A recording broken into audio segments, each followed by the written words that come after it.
Y la verdad es que, abogado, cada vez que llegamos a tener una nueva asamblea, siempre decimos, ¿no?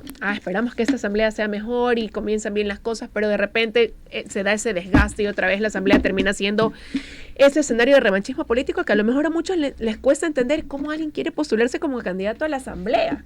Entonces, empiezo por ahí. ¿Qué lo motivó cuando a lo mejor le tocaron la puerta y le dijeron, Mario, ven, súmate a ese proyecto con Construye, queremos que seas parte de quienes lleguen a hacer un cambio a lo mejor a esta Asamblea Nacional? Y en primer lugar, muy buenos días Buenos a ti, días. a todos quienes escuchan el programa.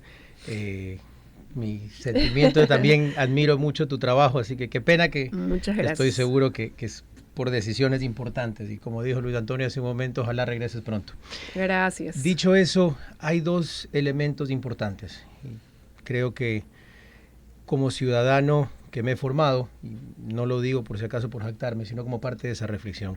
Yo soy abogado, tengo más de 15 años formándome el máster en Derecho, he estudiado, he trabajado, he sido decano en una facultad de Derecho, enseño esto, he ejercido en el sector privado y en el sector público, y hay un momento en el que es difícil verle la cara a tus estudiantes, explicándoles cómo debe funcionar y ver a tanto improvisado, a tanta gente sin preparación y a tanta corrupción en el sector público.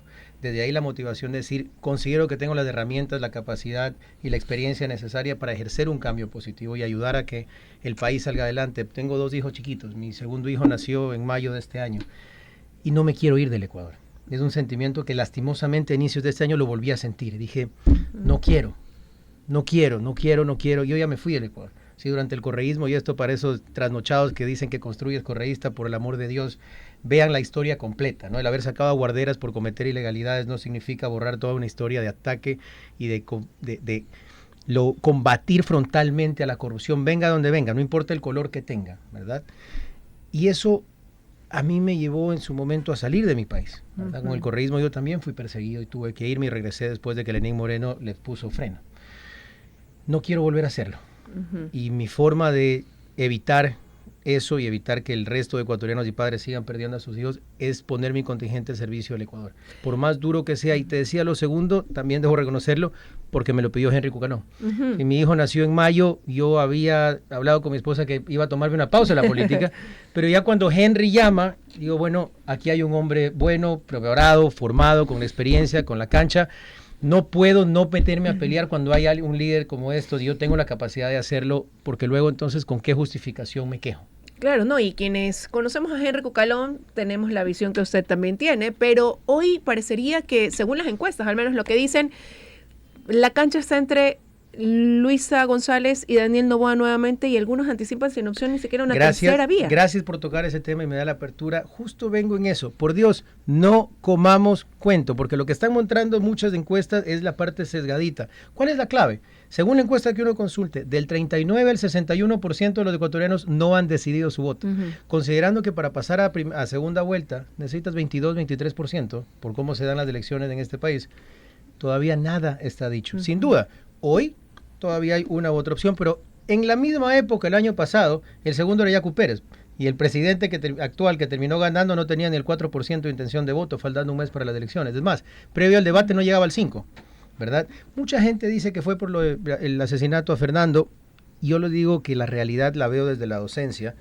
Los jóvenes, sobre todo, sociológica y culturalmente hablando, tienen la intención de ver las cosas mucho más cerca de la fecha. Seguramente a partir del debate empiezan a preocuparse por quién votar, y las nuevas opciones y esas terceras vías o esas diferentes a lo tradicional suelen aparecer ahí. Pasó hace 2 elecciones con Yacu Pérez y con Javier Herbas, pasó con Daniel Noboa en la elección anterior y lo mismo con Jan Topic. Entonces, por ahora, insisto, del 39 al 61% de los ecuatorianos no han decidido su voto, así que esto recién comienza. Esos jóvenes sin duda son un conglomerado importante dentro de la votación, conforman un porcentaje muy interesante. ¿Qué decirles a ellos que pudiera o que irá a proponer Mario Cubi en caso de llegar a la Asamblea Nacional en beneficio de ellos? Te agradezco, ya voy con 3 propuestas concretas. La primera es una que defiendo hace muchísimos años y es un solo trámite para emprender o mantener tu negocio. ¿Qué significa eso? Yo en el mes de enero muchos lo están sintiendo con más fuerza. lastimosamente tenemos tal cantidad de instituciones públicas que piden un papelito para que puedas trabajar. Que hoy la gente va y tiene que hacer fila en el municipio, en los bomberos, en el banco, en el Ministerio de Turismo, en el otro ministerio, según el negocio que tengas, hasta 4 instituciones más, para poder trabajar. Y eso es tiempo, que significa dinero, que significa no estar en tu negocio, que no estar productivo, y un pago de tasas por todos lados. El proyecto de ley que vamos a presentar busca que para el ciudadano esto sea transparente. Una página web, hoy existe ya Buzón EC, se lo expande y es sencillo en programación con la tecnología. Uno llena sus datos, hace un solo pago y con eso tiene los permisos para dedicarte a trabajar en vez de estar en este viacrucis que hoy toca. Y las instituciones públicas, a la interna, tendrán que distribuir el pago y la información necesaria. Es absolutamente viable con un poquito de programación, ni siquiera es difícil, pero reducimos la cantidad de tiempo que hoy se desperdicia. 1, 2, vamos a evitar y vamos a eliminar los procesos de cobros abusivos. Y esto es algo que nos golpea a todos los ecuatorianos. Algunos seguramente han escuchado la coactiva, ¿sí? Y seguramente tienen un amigo o un familiar que ha sido afectado por esa coactiva, que la vamos a eliminar, excepto para lo que fue originalmente pensada y creada, que es cobrar impuestos. Porque hoy, yo que recorro, yo soy candidato a la Asamblea en el Distrito 1 de Guayas, que es del sur de Guayaquil sobre todo, recorro y hay abuelitas que le están cogiendo la plata retenida de las cuentas, a veces hasta la jubilación, aunque sea ilegal y se supone que son indefragables, se las congelan y se las quitan, porque deben cuota de la CNT del celular del nieto. Y tengo gente que debe agua y les tienen retenidos todos los fondos con los que come porque no ha podido pagar el agua de los últimos 2 o 3 meses porque su negocio está cerrado. Eso es un abuso, porque además la forma de cobrar, la propia institución pública tiene el disque juez de coactiva que contrata a su pan abogado como secretario de coactiva externo, que es el que hostiga al ciudadano y los llama al teléfono todo el día y los llama al trabajo. Eso lo vamos a eliminar. Nadie dice que no hay que pagar las deudas, pero que cobre pues el Estado también vía judicial como corresponde, que demuestre la deuda y que no cometan los abusos que hoy suceden. Mira, yo como soy abogado tengo un caso patético de un cliente al que el IES le quiere cobrar una deuda de hace años cuando fue representante legal de una compañía por alguna multa que tenía, y le congelan y le sacan fondos de la cuenta donde el mismo IES le paga la jubilación. Es un adulto mayor con discapacidad y no tiene cómo comprar las medicinas porque el IES se le chupa la plata directo de la cuenta de la jubilación. Esos hay por montones y lo vamos a eliminar porque no es justo que peor, después de pandemia, cortes de luz y paros que han afectado a la economía de los ecuatorianos, en lugar de darles oxígeno, los asfixiamos y estrangulamos más. Finalmente, entrando ya al tema de seguridad, que es sin duda a nivel sistémico lo más grave, hay un plan integral desde la parte legislativa y la ejecutiva con Henry Cucalón que incluye, primero, una propuesta para forzar a que los presos tengan que trabajar para su mantenimiento. Esto no es, y hay un plan completo que pueden revisarlo en el plan de gobierno, no es irse contra los derechos humanos ni trabajos forzados. Pero es un trabajo que les permita tener una, por decirlo, autogestión, que a través de lo que ellos ganan paguen su comida. Correcto, además dignifica al ser humano. Nosotros somos fieles creyentes que el trabajo dignifica. ¿Qué pasa cuando tienes un montón de gente que ha cometido crimen haciendo nada? Sí, aquí la sabiduría popular vale. El ocio es el padre y la madre de todos los vicios. Es una universidad del crimen. Los pones a trabajar y hay casos espectaculares. Yo siempre pongo el ejemplo porque mi suegra trabajó en Colombia en los procesos de reinserción de ex paramilitares. Y tenías cárceles en zonas rurales donde tienes al lado granjas porcícolas, granjas avícolas y les enseñas a producir y a trabajar. Producen su comida, dignifican su día a día, aprenden oficios y además la comida que quedaba servía para orfanatos y ancianatos. Tienes 1, mejor condición dentro de las cárceles. 2, la capacidad de verdadera reinserción social posterior y rehabilitación social mediante el trabajo. Y 3, se gastan casi $3 diarios por preso que podrían ir tranquilamente para financiar almuerzos escolares o pagar mejor medicina en el área de salud. En el tema de lo que compete también a la Asamblea, estas reformas, a lo mejor a lo que ya hay, hoy hay el debate, por ejemplo, si se debe endurecer las penas o tratar de manera distinta a los menores de edad que forman parte de estos delitos y algunos de ellos lamentablemente convertidos hoy en sicarios, por ejemplo. ¿Cuál es ahí la postura de ustedes como Construye? Es necesario revisar las penas que tienen hoy los menores de edad. No se los puede juzgar como adultos, eso no es adecuado, pero tampoco puede ser que pasen 2 años en un centro separados y con eso se acabó la pena. Pero un centro además que no aporta en una rehabilitación de los menores. Y ahí por eso hablaba del proceso integral. Fíjate, empezamos con el tema de cárceles, hay que en algunos casos endurecer penas, pero lo más importante, y esto viene del derecho penal alemán, no es la dureza de la pena, sino la certeza de que se va a ejecutar, porque el principal problema que tenemos y nos frustra a todos los ecuatorianos es que la policía y las Fuerzas Armadas hacen su trabajo, capturan a 10 y al otro día 9 están libres. Pero pensando en eso, ¿qué reformas tenemos hacer? Que trabajar. O primero, cómo asegurarnos también de que la función judicial no más es la de fiscales. vamos a generar una policía para la fiscalía especializada en investigación, Ok. porque una de las partes del problema que hoy tenemos es que no hay un buen proceso de cadena de custodia y de protección de esa evidencia, que en casos complejos como la extorsión, que es bastante nuevo y que tiene otra dinámica procesal penal, se pierde en el proceso. Uno, policía fiscal, es decir, una policía que le responde a la fiscalía, como en su momento fue la PJ, pero entrenada específicamente para eso. Segundo, independencia para la Fiscalía General del Estado. Vamos a eliminar el Consejo de la Judicatura y el abuso que hoy comete por encima de la Fiscalía General del Estado, recriminando su accionar y también sacándolo de ser ese poder encima de la justicia. Le hago un paréntesis ahí, perdón que lo interrumpa, abogado. Esa es una idea y contará con la aceptación de muchos, porque yo creo que muchos coinciden en ese punto, pero si no son mayoría en la asamblea, qué difícil concretar eso. Mira, hay dos cosas importantes. Déjame terminar la idea porque es importante y sobre todo los colegas a veces salen a criticar. El Consejo de la Judicatura debe existir como un órgano administrativo, una dirección administrativa que es la que tiene que pagar el arriendo, la luz, el agua, el teléfono. Para eso nació. Correcto, el presidente de la Corte no puede andar comprando el papel donde imprime la sentencia. Pero eso no es lo mismo a lo de hoy, pues que son básicamente los jefes de la Corte Nacional de Justicia, los señores que ponen ahí. Por eso el reparto político, incluido Mario Godoy con el señor Guarderas, se da y se controla como les da la gana. Entonces, ¿qué tenemos que hacer? Eliminar ese Consejo de la Judicatura, darle independencia a la Fiscalía y permitir empezar un proceso real de depuración de la justicia. Lo que mencionabas de tener mayoría en la Asamblea. ¿Cómo convencer al resto de la Asamblea? La realidad es que con el sistema que tenemos hoy, nadie va a tener mayoría. Nadie va a tener mayoría en la Asamblea y por eso hay que ir a gente con experiencia. Henry Cucaló es un político con más de 25 años que estuvo en la Asamblea y que ha logrado en muchos casos votaciones masivas, en mayoría de la Asamblea, incluso destituyendo a un ministro del Interior, a fiscal general del Estado, porque en la Asamblea, cuando uno sabe trabajar y lo hace encima de la mesa, los acuerdos se pueden lograr. Lo importante es entender que la política, los acuerdos sobre la mesa no son malos. Es cuando es del amarre por abajo de la mesa, es la componenda, es del pacto que unos quieren negar para repartirse por ejemplo, ahí cuando llega el correísmo a la presidencia de la Asamblea, no es coincidencia, pues no. Acordemos de noviembre del año pasado, el gobierno pactó con el correísmo, de eso no se acuerda mucho, pero pactó para regalarle la Comisión de Fiscalización, pactó para regalarle la vicepresidencia del Congreso, que es lo que tiene hoy a los correístas de presidente. Pero ¿qué se logra ahí? Plantear una agenda programática con acuerdos básicos. Por ejemplo, yo creo que nadie se va a oponer, si lo decimos públicamente, a reformas que fomenten mayor seguridad. Nadie se va a oponer a reformas que permitan bajar los costos en compra de medicinas y por lo tanto mejorar el abastecimiento de medicinas. Nadie se va a oponer a una reforma que permita mejorar la calidad educativa y aumentar fondos dedicados a educación. El tema es que hay que ponerlos encima de la mesa. Y hay buenas prácticas. Veamos los casos en Europa, y no solo por ser sistemas parlamentarios. Y ahora que están en procesos electorales, uno ve que en Alemania, por ejemplo, se junta el Partido Verde, el Partido de Izquierda, los partidos de centro-derecha, para una agenda programática, que no es decir somos aliados en todo, pero al menos en estos 2 o 3 temas, que está claro que obviamente la justicia tiene problemas de corrupción, que la estructura nos está provocando la liberación de delincuentes de manera permanente, hay que reformarla. No es fácil, pero es parte de lo que significa un trabajo político serio y por eso invito a los ciudadanos a que vean quién tiene la experiencia para generar ese tipo de cosas y no simplemente llegar con caprichos sin entender cómo funciona el Estado porque la crisis no aguanta más improvisación. Partidarios de impulsar una reforma también al Código Laboral, un tema tan pendiente y precisamente por el costo político que puede llegar a tener también.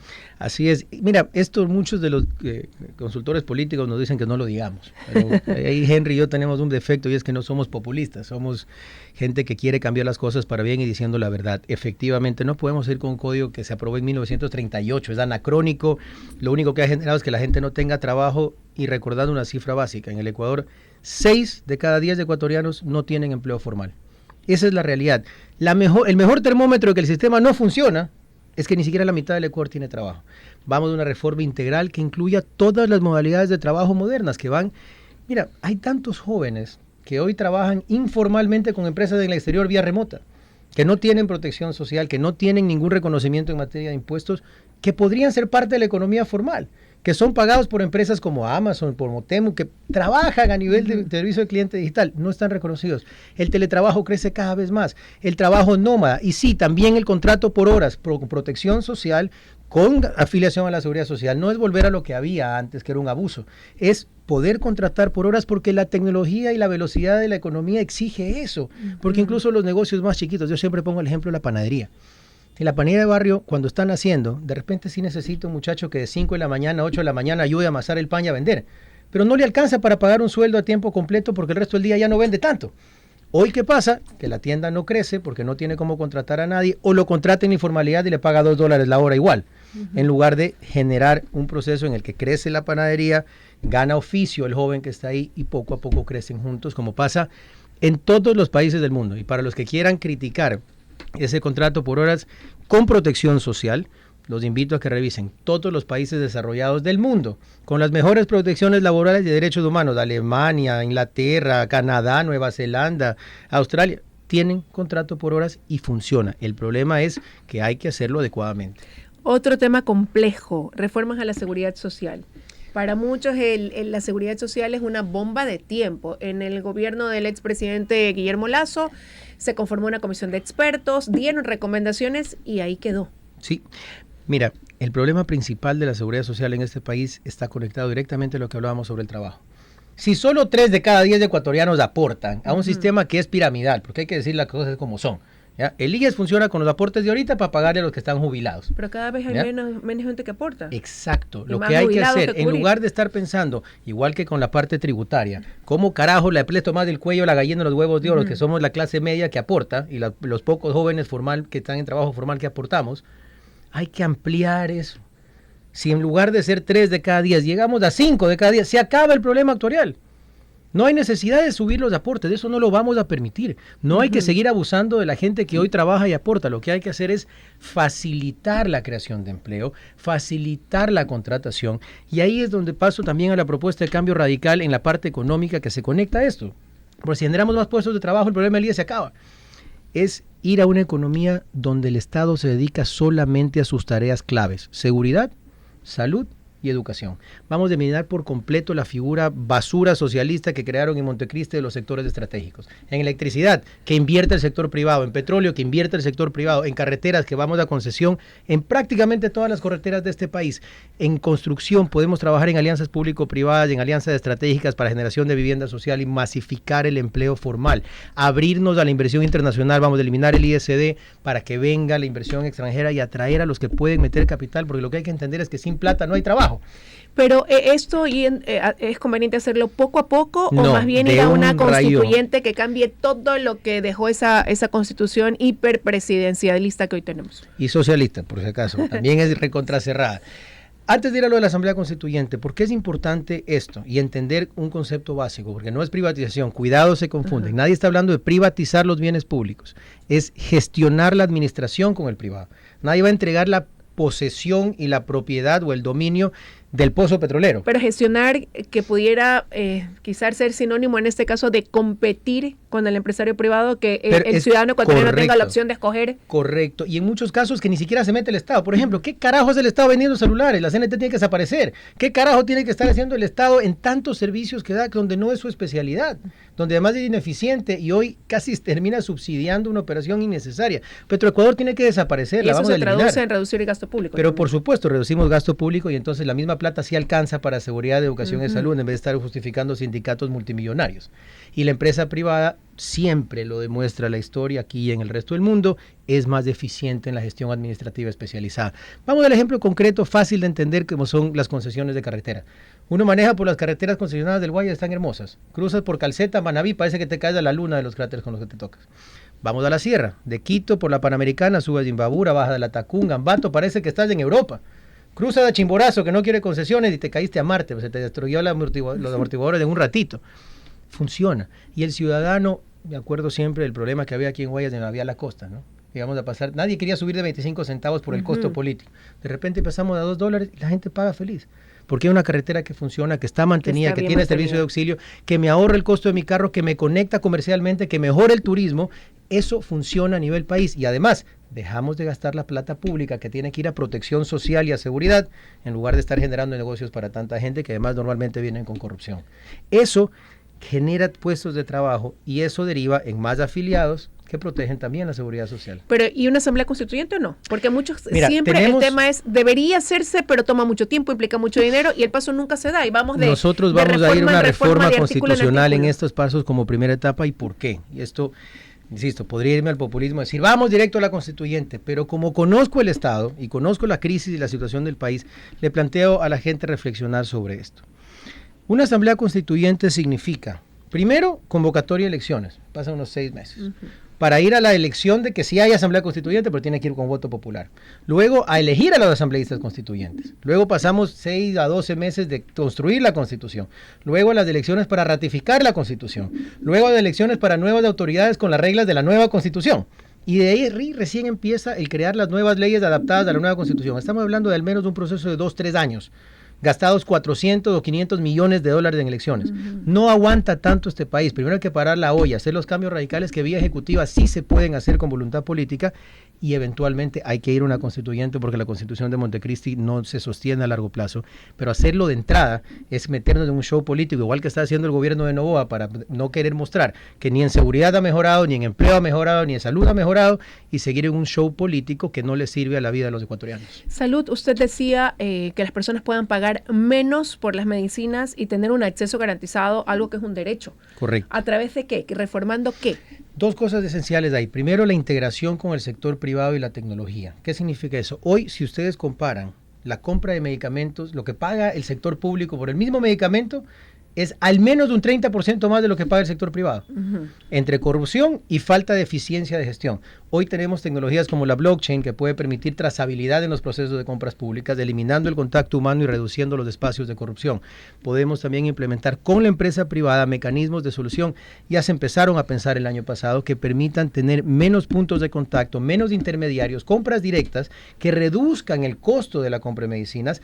Ojo, para aclararlo, al sector público, es decir, el hospital, el IES paga menos por medicina para poder dar más con el mismo presupuesto a los ciudadanos. Pero hay un problema, hay un problema identificado que es el CERCOP, tal y como son las reglas del juego el día de hoy. Sin duda. Ojo, con el propio CERCOP se pueden hacer reformas a nivel tecnológico y poco a poco tenemos que ir a eliminar ese CERCOP porque fue el pensamiento de centralizar absolutamente todo y también centralizar la corrupción en un solo organismo que tiene control sobre los procesos. Sin embargo, antes de llegar a esa reforma ya se puede trabajar tanto con la empresa privada como con tecnología, insisto, como blockchain, que da trazabilidad y transparencia pública y capacidad de verificar para reducir el contacto humano y reducir los espacios donde lastimosamente se mete la corrupción. Y lo segundo, hay que fomentar de manera honesta y de manera transparente el trabajo también con el sector privado.